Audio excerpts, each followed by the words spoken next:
Hello Live Wires, Heather Boyd Wire here, and welcome to my channel for all kinds of wire art and jewelry making tutorials and live streams. Today I'm going to make the wire fish necklace that I was wearing last week on Wire Lady TV. What you're going to need for this project is leather cord. I have 2mm leather cord. I have the spring ends with the little loops on the end. I have just regular springs. I have a variety of beads that will fit on the cord. I have my tools, cutters, flat pliers, round pliers. I have a ruler, and I have 18 inches of 1.5mm aluminum. So what I'll do first is just make sure the end is cut flush. This is 18 inches of 1.5mm aluminum wire. You can use any wire that it's okay to be hammered. And what we're going to do is just bend the end. We're going to make a kind of spiral type triangle. So we're just going to go through around and around here. I wouldn't worry too much about being exact with the measurements. We just want to work our way around a couple of times. So we're just going to keep going around and, choose a measurement on your pliers that you want to use. I'm going to go down here and then one more. So you see it started up and around a few times, and then we want to bend it down at a right angle, sort of centered it in the middle there. So we're just going to bend that down, and then I want to measure 1.5 inches, about 1.5 inches, and just bend it one way. And then depending on how big you want the tail, just do equal measurements. So I've got 3/8 of an inch, bend it down, and again about 3/8 of an inch, bend it up. Again, doesn't have to be perfect. 3/8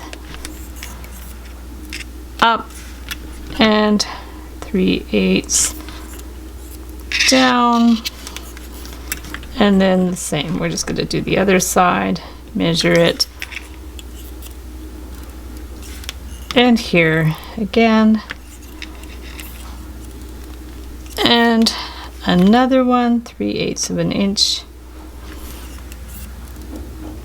So now we don't want that to cross over because we're going to actually squish it, so we're just going to bend that over a little bit so it'll be ready to squish. Now if you want to hammer it, go ahead and hammer it. Not everybody has a rolling mill, but I'm going to show you how I squish it in the rolling mill. So now we're going to put it through my rolling mill. I've had this thing for like 30 years. It's an amazing device. You can actually get them pretty cheaply on Amazon now compared to when I bought it.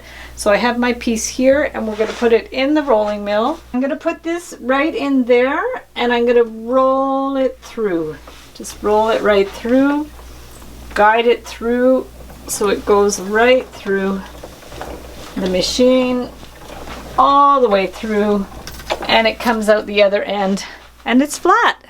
Now when it comes out of the rolling mill, it's a little bit distorted, so we're just going to push these ends in to bring the tail together. Just push it around gently because you don't want it to make a kink. And then what we want to do, we'll make sure that's straight as well. If you have to adjust this a little bit, you can.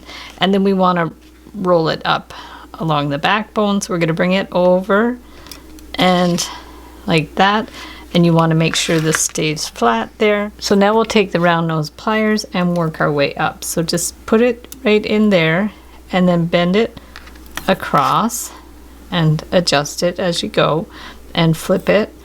And then same thing here. We're just going to put the pliers in there and bend it around. And then we're just going to work our way up. And I don't really have a measurement for these, but the idea is you want them to get a little wider as you go up the fish. So just if your pliers are on a little bit of an angle, they're going to just naturally go wider and wider. So we're just going to keep going, work our way up, just keep flipping it around until we get to the top. And this makes a decent sized pendant. It's a nice statement piece. It really shows up well, especially with the flat wire. And it's interesting because you can't just make it and hammer it. You have to make part of it and then hammer it or flatten it, and then you do the twisting after.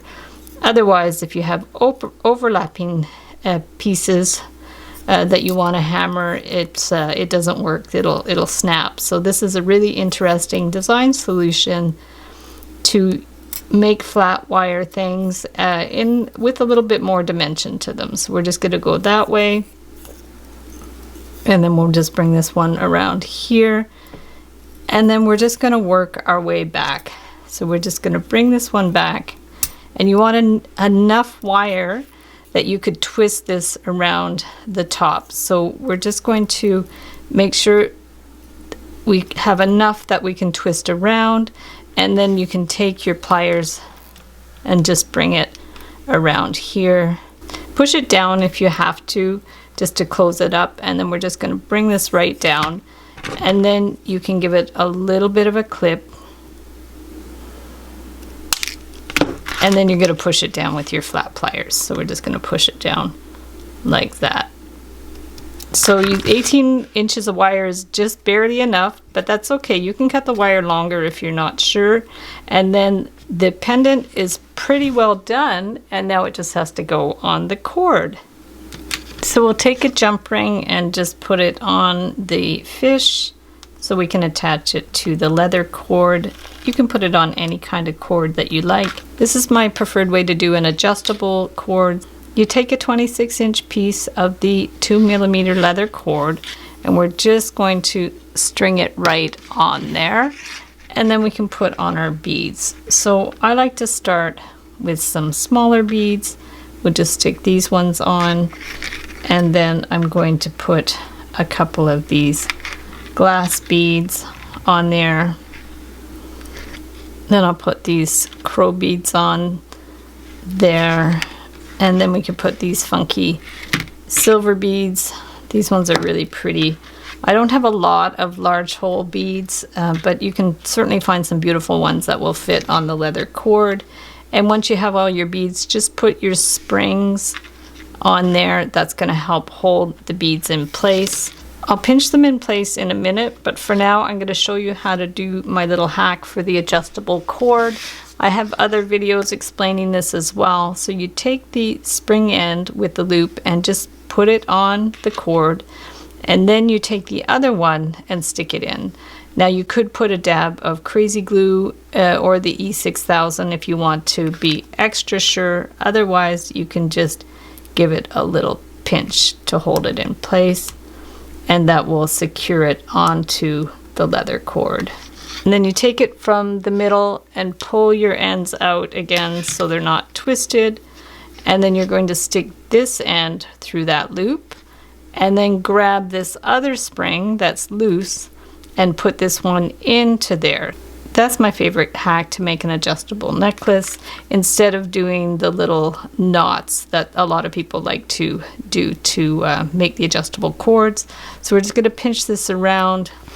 So once you have them pinched, you can see that it's adjustable. And then the other thing we want to do is center the beads. So just put these in the position where they're taut, just like that, and then hold these together, and then that way you can center the beads here. And then once you have them centered, just pull it around so it's centered in the position you want, and then just give these a little bit of a pinch to hold them in place. And then that way your beads aren't going to slide all over the place. Just give it a little bit of pinch. And so as you can see, the cord is adjustable.